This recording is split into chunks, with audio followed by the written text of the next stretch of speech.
15 Things You Didn't Know About Cartier. Welcome to alux.com, the place where future billionaires come to get inspired. Hello Aluxers, and welcome to another exciting original video presented by alux.com. Today we're revealing some interesting and surprising facts about Cartier, the French luxury goods company with a long history of selling some of the finest watches and jewelry in the world. The House of Cartier was founded in 1847 when Louis-François Cartier inherited a jewelry workshop in Paris at the age of 29. Nearly 10 years later, he got his first royal client when French Princess Mathilde made her first Cartier purchase in 1856.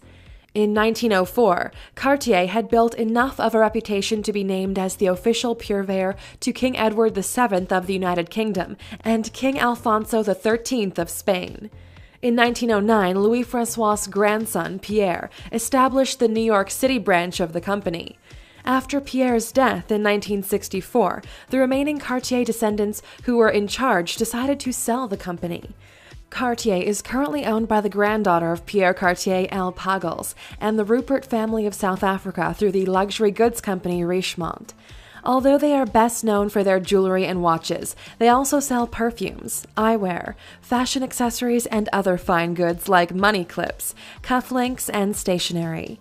Cartier has long been a favorite of royalty, celebrities, and the wealthy, with their client list including names such as Queen Elizabeth, Nicole Kidman, Angelina Jolie, Kate and Pippa Middleton, Kylie Jenner, Princess Diana, Michelle Obama, Zac Efron, and we could go on. Cartier embodies true beauty and luxury in timeless pieces that we know many Aluxers would love to add to their collection. So, let's take a closer look at this incredibly successful brand that has been delivering the finest products for 170 years with the 15 things you didn't know about Cartier. Number 1. Cartier sold the most expensive ruby in the world in 2015. Cartier put their Sunrise Ruby, a 25.6 carat Burmese ruby, up for auction with Sotheby's Auction House in 2015. The final bid, which came from an anonymous buyer, was $30,335,698, making it the most expensive ruby, the most expensive colored gemstone, and the most expensive non-diamond gemstone in the world. The previous record for the highest price ruby was the Graf Ruby Ring, which sold for $8.6 million back in 2014. Number 2. Cartier gave the Love Bracelet to 25 famous couples when it was introduced. The iconic Cartier Love Bracelet was designed in 1969 and still remains one of the best-selling pieces in the history of Cartier. The bracelets were designed so they could only be taken off with a special screwdriver that comes with it at the time of purchase.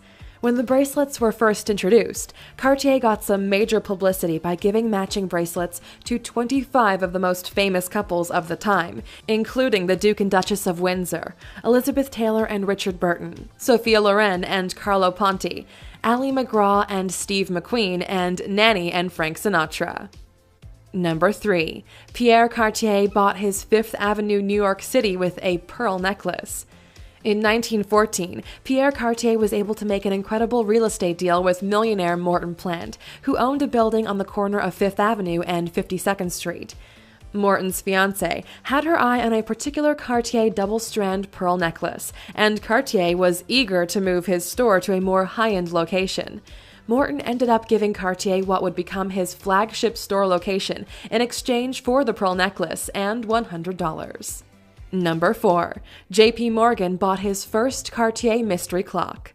The mystery clock was designed in 1913, and it got its name because the hour and minute hands seemed to be mysteriously floating. The illusion was achieved by mounting the hands to transparent rock crystal. Cartier decorated these clocks with a number of diamonds and gemstones and shaped them into individual works of art. The first mystery clock was purchased by financier J.P. Morgan in 1929 for $3,200. It was created by the original mystery clock designer Maurice Couet, and it was in the shape of a temple. The clock was put up for auction in 1993, and the winning bid was over $1.5 million. Number 5. The most expensive love bracelet is $56,000. Originally, the love bracelet sold for $250 and it was silver-plated with 18-karat gold. Soon after the first bracelets were on the market, Cartier started making the popular bracelets out of solid gold, and the first diamond-studded bracelet was available in 1979. Now, there are a wide variety of love bracelet options available, with the least expensive being the $1,200 pink cord that comes with 2 links made of brown ceramic and 18-karat gold with 4 diamonds totaling 0.01 carats. The most expensive is the $56,000 18-karat white gold option, which is set with 216 brilliant cut diamonds, totaling 3.16 carats. Number 6.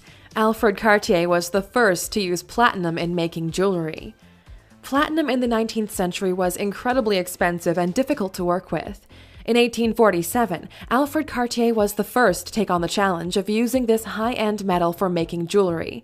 He used the strong metal to accentuate the brilliance of diamonds, and he commonly incorporated it into his garland-style pieces. Number 7. The Patala necklace was one of the most extravagant pieces of jewelry created by Cartier. In 1928, the Patala necklace was created by Cartier for Bhupinder Singh of Patala, who was the ruling Maharaja of the state of Patala in India at the time. The necklace had 2,930 diamonds, including the world's 7th largest diamond, known as the De Beers, which was around 234 carats. 7 of the other diamonds were also quite large, ranging from 18 to 73 carats. The necklace also featured a number of Burmese rubies.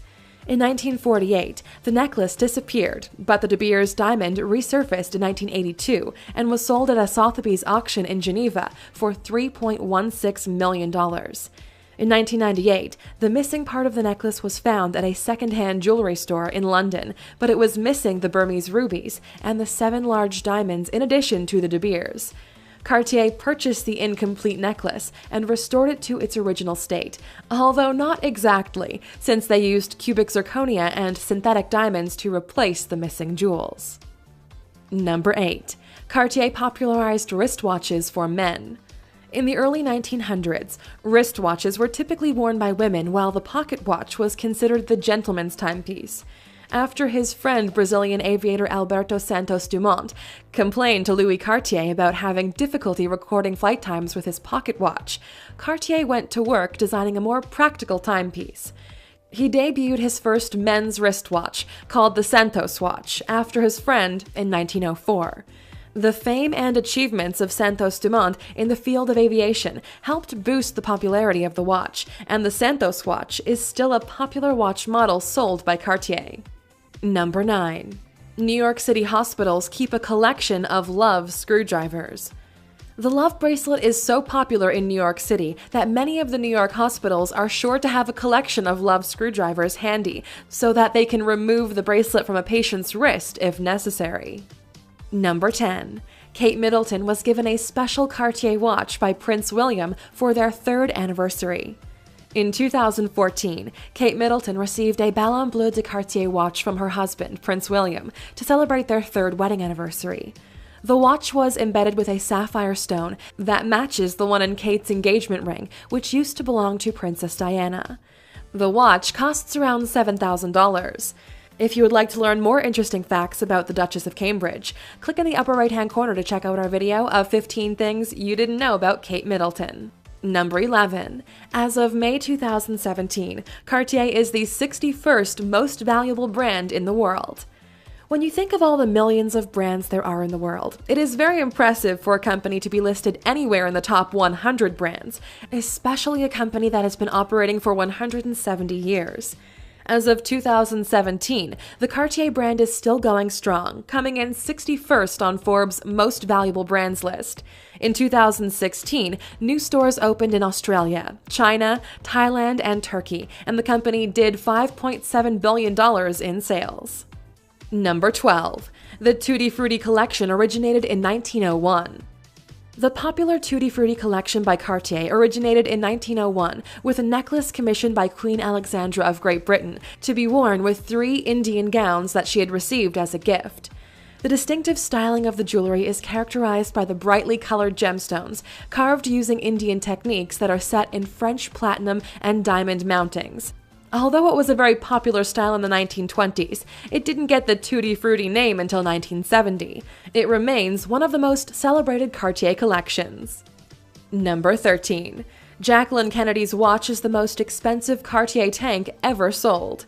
In 2017, one of Cartier's trademark tank watches that was owned by United States First Lady Jacqueline Kennedy Onassis became the most expensive tank ever sold, with a winning bid of $379,500 at an auction in New York City. The 18-karat gold watch is a square-shaped Cartier tank ordinaire that was one of 3 of its kind produced in 1963. Number 14. A Cartier Panther bracelet is the most expensive bracelet ever sold at auction. Edward III was King of the United Kingdom from January 1936 until December of that same year when he abdicated his throne to marry American socialite Wallis Simpson. The couple had several items commissioned from Cartier over the course of their marriage, including a Panther bracelet made with 545 pave-set diamonds and caliber-cut onyx stones, with 2 emeralds for the Panther's eyes.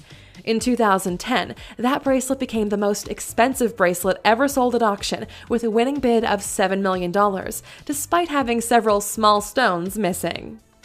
Number 15. Cartier sold the Hope Diamond in 1910.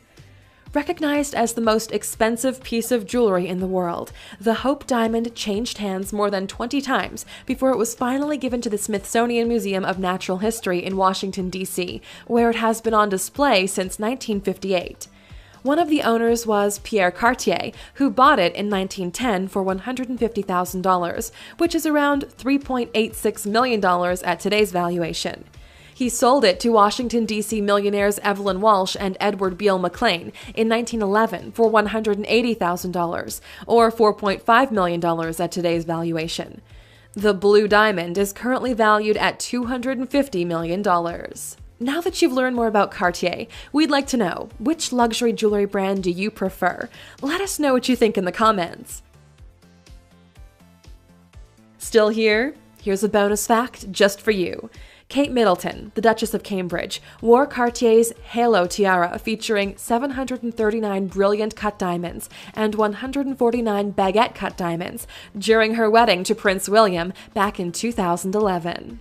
Thank you for spending some time with us, A-Luxers. Make sure to like and subscribe so you never miss another video. We also handpicked these videos, which we recommend you watch next. Thank you for being an A-Luxer, and we'll see you back tomorrow.